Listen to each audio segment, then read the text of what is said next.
Olá, é com muita alegria que mais uma vez eu peço licença para entrar na sua casa para apresentar o programa Do Jeito do Jonas, um programa que é feito do seu jeito, do nosso jeito, mas é do jeito do Jonas. Para você entrar em contato conosco é jonasgrebe@ig.com.br ou no Facebook, da nossa página Facebook/Do Jeito do Jonas. Para me ajudar a fazer esse programa hoje, eu convidei duas personalidades do mundo jurídico aqui da nossa cidade, da cidade do Guarujá, do Centro de Carvalho, da nossa região, enfim, que me alegram muito com a sua presença. O doutor Carlos Nunes e a doutora Simone Cosme, dois advogados, duas figuras ímpares aqui da nossa cidade.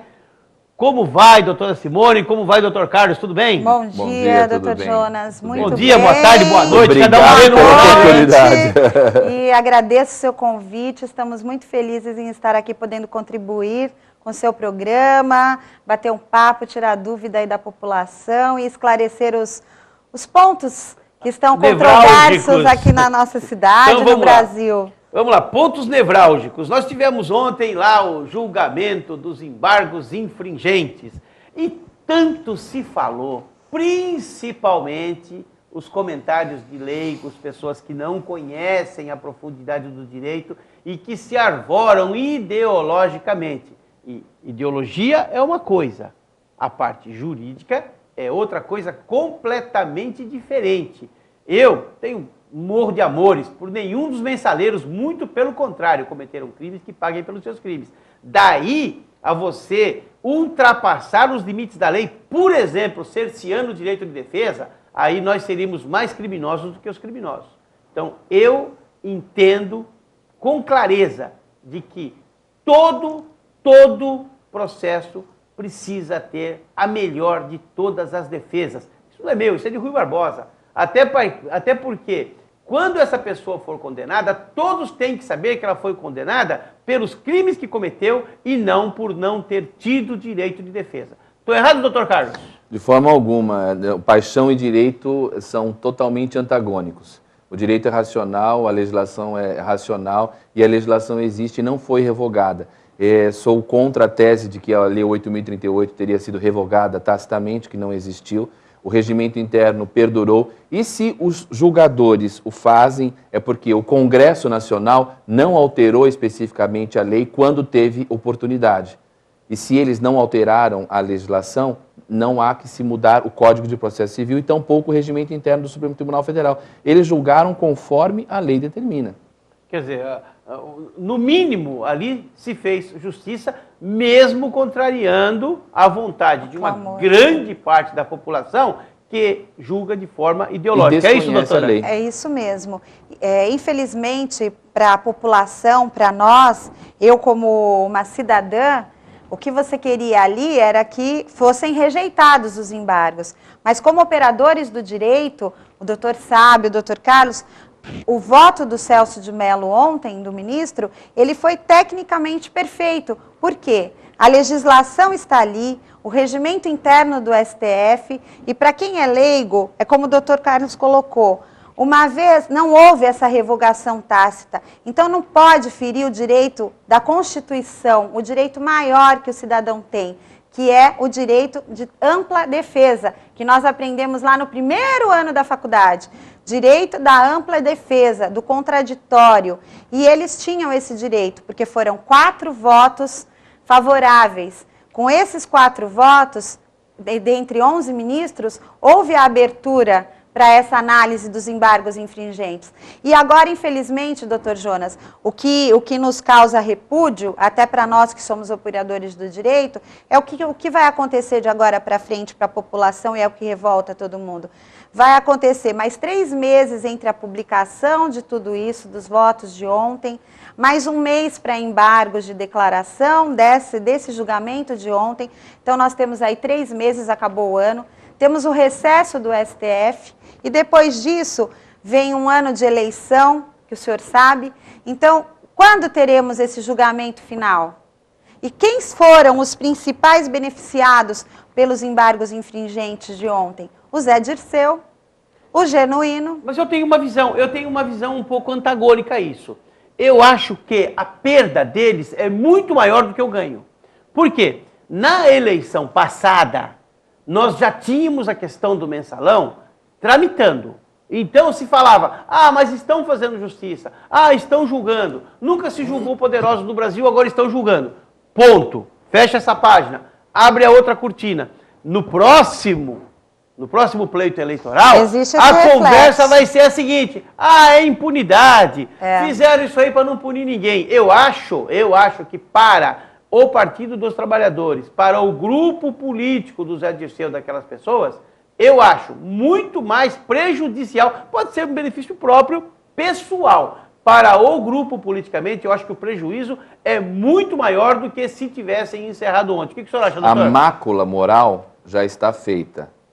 A continuidade política e o sonho do José Dirceu que ele tinha de ser presidente da República, ancorado no Lula, isso já acabou. A mácula moral já está decretada já. O que acontece é que essa mancha vai perdurar ainda mais no processo eletivo. Não é mais prejuízo social do que os próprios partidos. Exatamente. Exatamente. É a minha visão. A questão legal foi feita, vai ser julgado novamente. E muita gente confunde. Não é que eles vão ser inocentados. A culpabilidade já está decretada. A questão é a pena, a dosimetria penal é que vai ser eventualmente o regime. De um item, vamos falar aqui especificamente por causa do José Dirceu. A condenação do senhor José Dirceu, hoje ele é senhor, né? Não é mais ministro, hoje é o senhor José Dirceu. A condenação dele por peculato, por desvio de dinheiro público, por abuso, a questão criminal dele já está decidida. Ele tem uma condenação de 7 anos e 11 meses, transitada em julgado.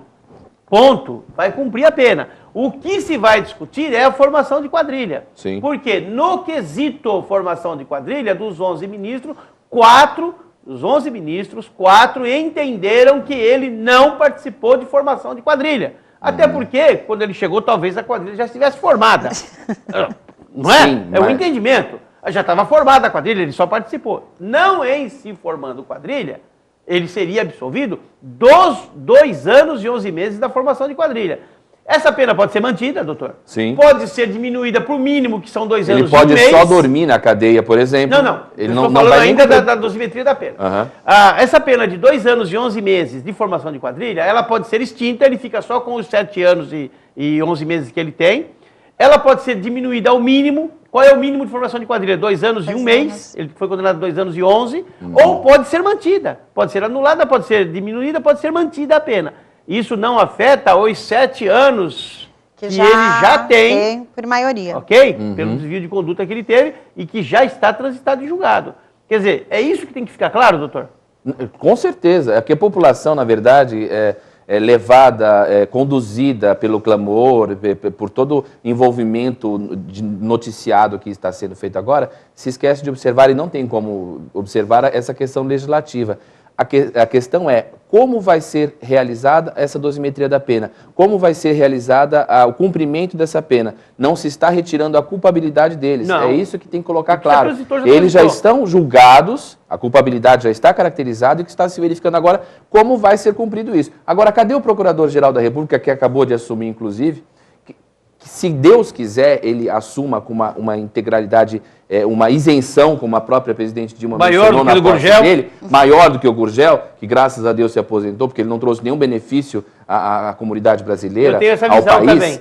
Ele só atravancou e só guardou o processo quando deveria fazer em muitos dos casos. Engavetador-Geral da República. Engavetador-Geral da República. Espero que esse novo procurador agora haja. E uma das coisas principais que ele já pode dar início a isso é cumprir mandados de prisão dessa quadrilha. Mandados de prisão e fazer agora, porque já tem um efeito para que isso aconteça. Não é necessário aguardar agora a estipulação da pena. E é possível fazer isso. Se ele quiser, ele faz. E ele tem poder para isso. Doutora Simone, fala-se muito, deu uma tossidinha, faz parte. Fala-se muito em foro privilegiado.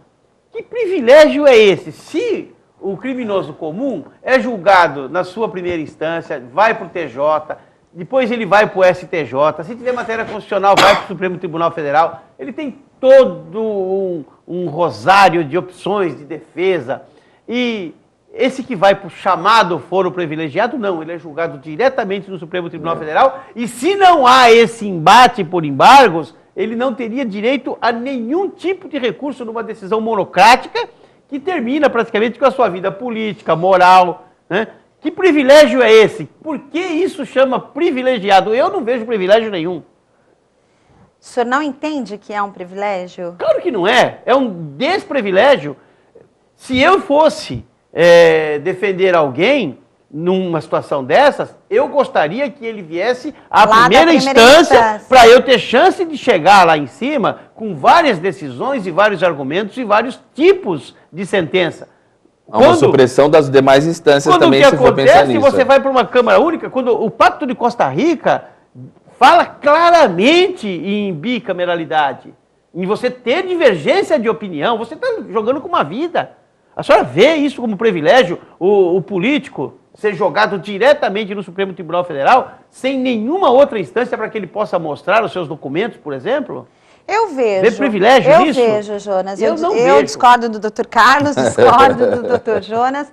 Eu vejo privilégio, mesmo porque ontem eles já estavam, os advogados lá na porta do STF, eles já estavam cogitando, dependendo do resultado do voto do ministro Celso de Mello, recorrer para instâncias internacionais. Tá, para a Câmara Interamericana de Justiça. Então, quando que um réu comum, que você vê aqui na cidade do Guarujá, criminalmente sendo julgado, ele chega numa instância internacional? Não, jamais. Se for crime político, chega. Crime político. Mas nós estamos falando de crime político. Mas, Jonas, As pessoas querem confundir, por exemplo, o mensalão do Zé Dirceu com o mensalão do Azeredo, lá de Minas Gerais. E não tem nada a ver. Quem tenta fazer isso, ou não conhece o trâmite jurídico, ou tem má fé. Ou ideológico, que não seria má fé, mas uma questão ideológica. Por quê? Porque uma coisa é você cometer um crime no Estado, onde você tem as instâncias estaduais até você chegar na instância federal. Outra coisa é você cometer um crime na instância maior, que é no governo federal. Mas e você aí, vai direto pro por mais Supremo. que nós sejamos contrários em relação a determinadas opiniões, o privilégio, infelizmente, nós caímos justamente naquela conversa que nós estávamos fazendo antes de nós começarmos a gravar. Que ainda bem que não se grava, cai exatamente naquilo que nós havíamos conversado. O que acontece? Nós criticamos os juízes, nós criticamos os desembargadores, pelo fato de nós entendermos que eles não estão atendendo a uma justiça que deveria ser feita. Todavia, quem deve ser observado, criticado e cobrado são as pessoas em que nós votamos para o Congresso Nacional. Por quê? A legislação dos embargos infringentes não foi revogada porque eles não revogaram. Essa questão do foro privilegiado para autoridades públicas federais é uma outorga constitucional que eles têm direito. Não se discute, mas não devia ter esse privilégio. Não é questão de dever, é dever de observar a Constituição. O que eu acho é que não é privilégio. Pois é, mas é que não é privilégio porque estão sendo, no seu entendimento, que eu estou entendendo... Julgados sumariamente. Porque não há uma supressão das instâncias anteriores e julgado na Corte Maior. Tanto é que não há instância superior para se recorrer, como bem disse o Celso de Mello ontem, há uma possibilidade de recurso horizontal para a análise desses embargos. Só que, infelizmente, há essa questão constitucional que outorga poderes para que isso aconteça. Então, não é um privilégio?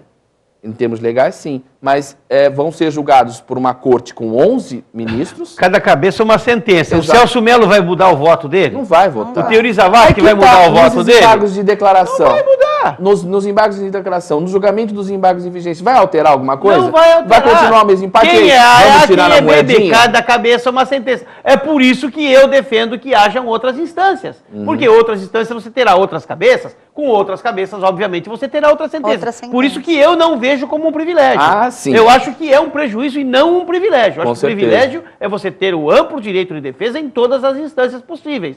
Se você é julgado diretamente no Supremo Tribunal Federal e você não tem para onde recorrer, porque a Câmara Interamericana de Justiça dificilmente vai interferir na nossa soberania. Dificilmente. Até porque o nosso Supremo Tribunal Federal deu a sentença. Agora, você tem 4 votos favoráveis. Na melhor das hipóteses, que o Barroso altere o voto do antecessor dele, que não vou me lembrar o nome agora. Fica 5-5 e decide pelo Joaquim Barbosa. Para! Mas não vai ter muitas opções. Não, eu não estou vislumbrando grandes horizontes com isso. Melhor das hipóteses, os empates vão continuar. Na melhor das hipóteses, esses 4 votos viram 5. Na melhor das hipóteses. Na pior das hipóteses, você mantém os 4. Ok? Porque existem ali algumas opiniões dúbias que tanto pode pender para a direita como pode pender para a esquerda. Isso não no sentido ideológico, no sentido de balança.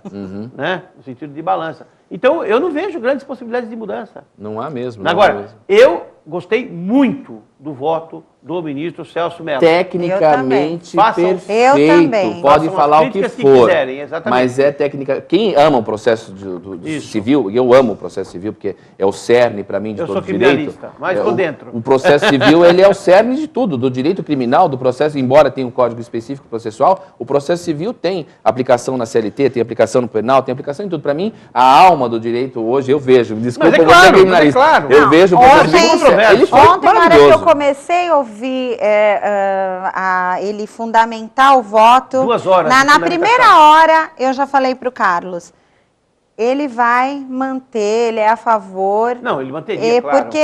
E ele está fundamentando tão bem, que para quem entende da advocacia, é lindo ouvir aquilo. Ele foi buscar, desde de Rui Barbosa, ele foi buscar todas as citações. Ele falou de Alfredo Buzaide. Falou embora tenha sido... Fez outras citações e ele inclusive fundamentou. Da aplicabilidade infelizmente, é o clamor público que queria uma outra decisão. Sim. Só que, infelizmente, é aquilo público... que o direito não pode... O clamor público quer linchamento na rua, nós não queremos linchamento na rua, nós queremos justiça. Quantas sentenças aqui no Brasil e fora daqui, já houve até condenações de morte que já foram revogadas, inclusive, Sim. Porque depois de anos se descobriu que a pessoa não tinha culpa. Daí o caso dos irmãos Naves, que não deixa mentirmos sozinhos. Vamos a um breve intervalo comercial, daqui a pouquinho nós voltamos com o programa Do Jeito do Jonas.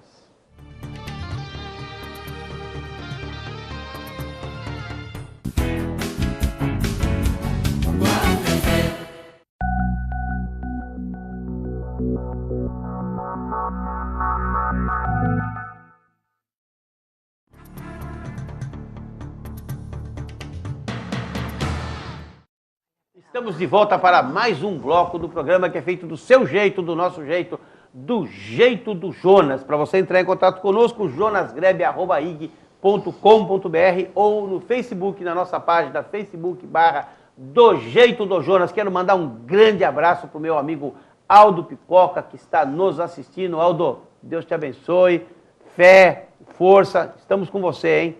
Estamos com você sempre. Grande amigo, dá um beijão aí no coração da esposa, dona Marta, dos filhos, e tamo junto.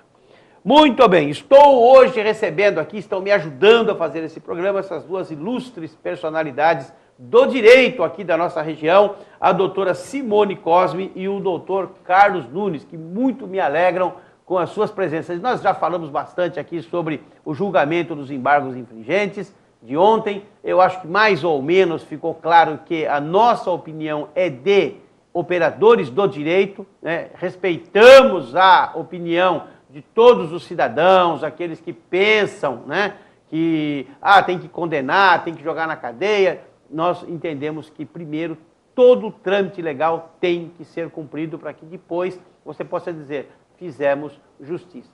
E mudando um pouquinho de assunto, nós vamos falar aqui da nossa emancipação. Doutora Simone Cosme, a senhora que é uma advogada, militante na região, o que a senhora acha da nossa emancipação de Vicente de Carvalho? As pessoas querem separar Vicente de Carvalho do Guarujá, ali através do Rio Santo Amaro.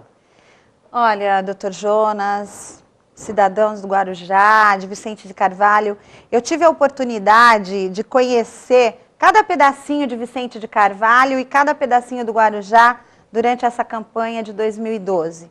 Realmente conhecer cada comunidade, entrar lá, ver as suas dificuldades. E eu tenho mais ainda que essa emancipação não seria vantajosa no atual momento, na atual conjuntura.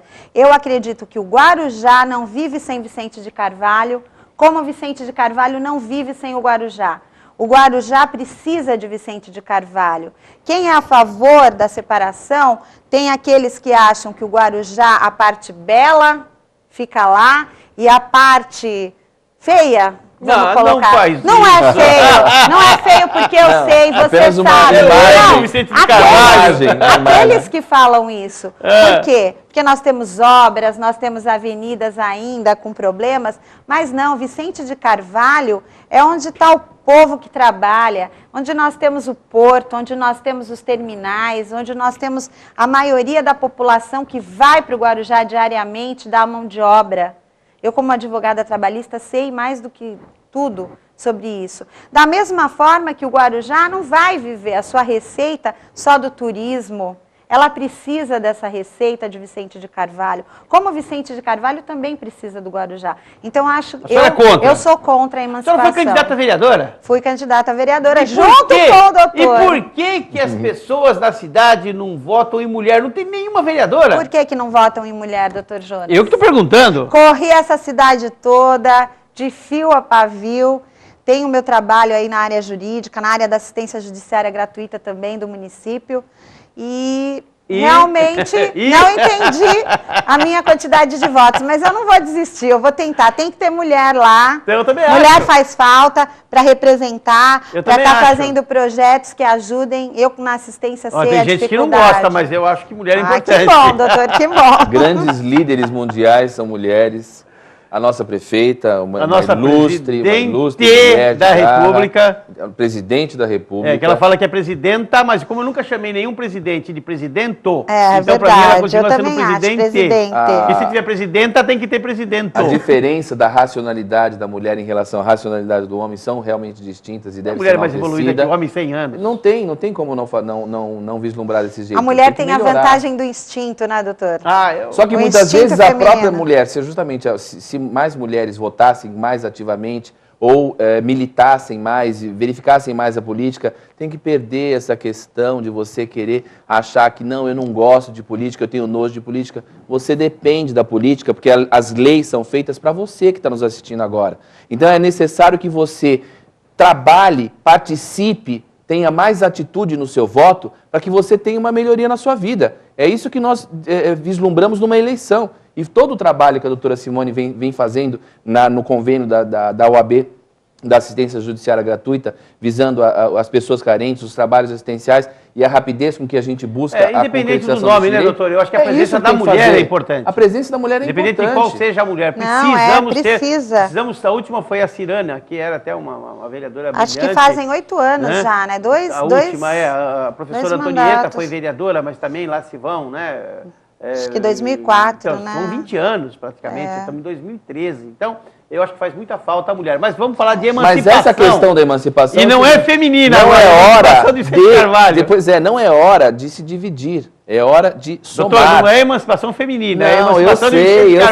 A soma do homem e da mulher é a coisa mais maravilhosa que existe, isso é uma maravilha. Mas a questão da emancipação do Vicente Carvalho, eu sou contrariamente posicionado totalmente contra.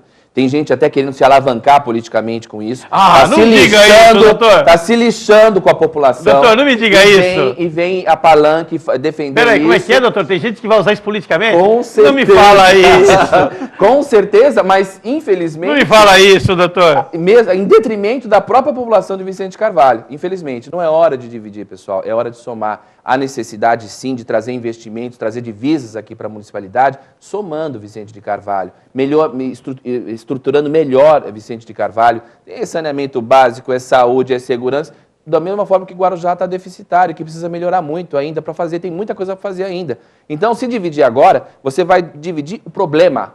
Então, a emancipação é uma defesa da divisão de problema e não na soma de uma solução, na busca de uma solução. Então, tirem da cabeça essa questão, no dia que tiver plebiscito, vote não, porque não vale a pena emancipar, dividir. Aí o doutor fazendo palanque, legal. Ele que devia ter sido candidato a vereador, doutor Jonas, era ele o candidato? A gente tem que defender a união e não dividir. Não, eu vejo de forma bem cética, até porque, eu estava brincando, você disse que tem gente que vai usar politicamente, até porque essa é a parte que mais me preocupa, né? Das pessoas usarem de novo pessoas para se alavancarem. Mas a sua colocação é perfeita e eu volto a repetir aqui, quando aqui o convidado é a favor, eu sou a favor, quando o candidato é contra, o convidado é contra, eu sou contra. Eu quero ouvir. Eu acho que qualquer discussão é muito bem-vinda, porque é da discussão que sai o resultado final. Se não discutir, aí vira uma ditadura. Você impõe e acabou. Tem que discutir. E temos aí amigos, eu tenho amigos dos dois lados, amigos querendo emancipação, amigos que não querem emancipação. Mas eu acho que tudo vai depender de uma grande conversa e aquilo que for melhor é que vai prevalecer. Agora, doutor, se emancipar ou se não emancipar, de qualquer forma, Vicente de Carvalho ficará com o bônus ou com o ônus de um túnel. E esse túnel? Pois é, a questão, mais uma vez, vem dos nossos princípios do direito que nós aprendemos. Porque vai desapropriar a casa. Sim, vai ter gente prejudicada, vai ter gente que vai ter problemas barulho, em relação a isso. Nós já tivemos em São Paulo, por exemplo, pessoas, eu estou fazendo apenas uma digressão para que saibam o que eu estou falando. Em determinado momento, quando se construiu o aeroporto, tinha apenas o aeroporto de Congonhas, em São Paulo, quando se construiu com Bica, teve desapropriação, teve uma série de situações que falaram, para que um gigantismo desse? Hoje, com Bica não dá conta do tráfego aéreo de São Paulo. Primeiro, Minhocão é um desastre estrutural, arquitetônico. Ecológico, mas hoje, inclusive. Tira o Minhocão para você ver qual que é a dificuldade de São Paulo. Qual é a opção de trânsito? Exatamente. A questão do túnel vai trazer divisa para a municipalidade, vai trazer trabalho para a população, vai trazer benefícios internacionais, projeção ainda mais internacional para o Guarujá. Agora, vai haver desapropriação? Vai. Mas então o que se coloca aqui? O direito maior da população, de todo o Brasil vai estar voltado para o Guarujá, e isso vai ter um destaque, como tem. O Guarujá é destacado internacionalmente, isso não tem como não falar. Por mais que não falem isso, defendam o contrário, mas existe. E vai haver desapropriação. Vai ter gente que vai sofrer, agora, tem que se analisar criteriosamente como que vai ser realizada a desapropriação. Se vão ser respeitados os direitos, os valores econômicos que vão ser vinculados a esse pessoal que vai ter as casas desapropriadas. Mas, infelizmente, é necessário crescer, como nos exemplos que eu dei anteriormente. Para crescer, precisa ter, infelizmente, algumas perdas. E sempre o objetivo maior tem que ser atender todo o conjunto a coletividade da população. E benefícios comerciais, você acha que traz o túnel? Acho que melhora mesmo? Melhora. Com certeza, Eu acredito. com certeza, porque hoje nós estamos limitados na forma do comércio, inclusive numa importante reunião que nós tivemos ontem, o encontro da posse da diretoria da Associação Comercial do Guarujá, foi conversado e foi colocado dessa forma e foi até analisado dessa forma, que o túnel vai trazer o maior fluxo comercial também em virtude disso. Isso é muito importante. Hoje o que se fala muito é da dificuldade de acessar o Guarujá, principalmente com tudo que está acontecendo, com os caminhões. Isso é um lado bom e um lado ruim, né? Porque também, sendo muito fácil, nós teremos visitas inoportunas também. Também, mas eu acredito, doutor, que existe toda essa dificuldade. Aqui no nosso lado, em Vicente de Carvalho, vão haver muito mais desapropriações do que em Santos, porque lá pega uma pequena parte. Lá são casas próprias, que as pessoas estão clamando pela tristeza de uma casa própria. Doutora, aqui não. A censura chegou. Esse programa tem uma censura violenta chamada tempo. É inexorável, como nós dizemos aqui sempre. O tempo é implacável, ele chega. E o que eu posso fazer é dar, doutor, 30 segundos para o senhor falar tchau. Primeiramente, agradecer a oportunidade a você de nos receber aqui. Muito nos orgulha compartilhar desse espaço e da simpatia que você tem por todos os telespectadores e participar do mundo do jeito do Jonas. Muito obrigado pela oportunidade. Doutora Simone Cosme, advogada, 30 segundos para falar tchau. Eu agradeço a oportunidade também, te agradeço pessoalmente por esse convite. Fico muito feliz em estar aqui ajudando a elucidar algumas questões, fazer esse bate-papo e por essa oportunidade de estar com o nosso público maravilhoso do Guarujá e Vicente de Carvalho, que eu aprendi a amar mais durante essa campanha. Eu que agradeço. Muito bom ter vocês aqui. Muito obrigado por ter vindo. Que Deus te abençoe e te guarde. Que faça resplandecer o seu rosto sobre ti e te dê a paz.